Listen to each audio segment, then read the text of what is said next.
Well, Pandan, as you can see behind me, the NPC deputies are now arriving at the Great Hall of the People in Beijing to hear the work report delivered by the Chief Justice and also the Procurator General on the Supreme People's Court and on the Supreme People's Procuratorate.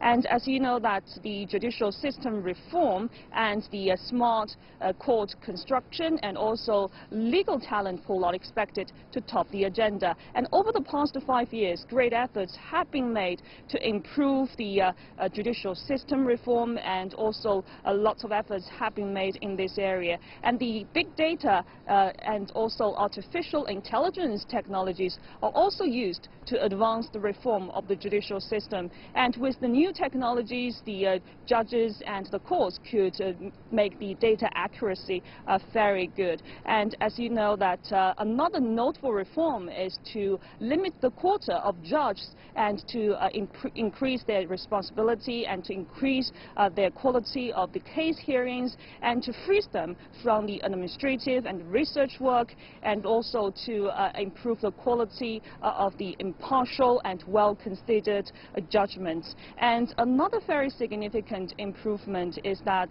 it's also lots of things have been established to improve the procedures of the justice. Pandang.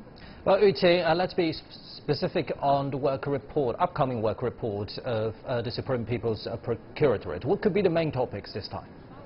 Well, Pandan, it's very important duty for the prosecutors to crack down on crimes and also to safeguard justice. And over the past 5 years, lots of efforts have been made in this area, as the prosecutors have also cracked down on lots of crimes. For example, the telecommunication network fraud and financial fraud have been severely punished. And you know that another kind of things and cases have already emerged a lot, such as the attacking to doctors and also child abuse in kindergartens are also expected to top the agenda, as prosecutors are fully involved in to handle these kind of cases.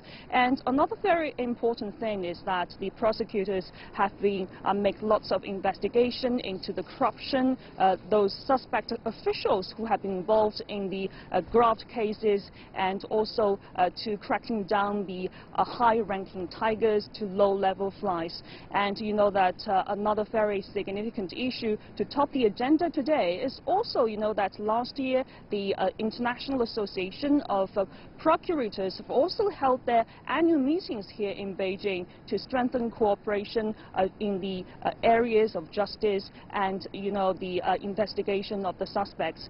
And over the past few years, the prosecutors have also persuaded the wanted fugitives and repatriated them from overseas and to net them, some of them even listed on the Interpol Red Notice. So those are all the efforts the procurators have already done over the past 5 years, and we're all very looking forward to the work report delivered by the Procurator General on the Supreme People's Procuratorate.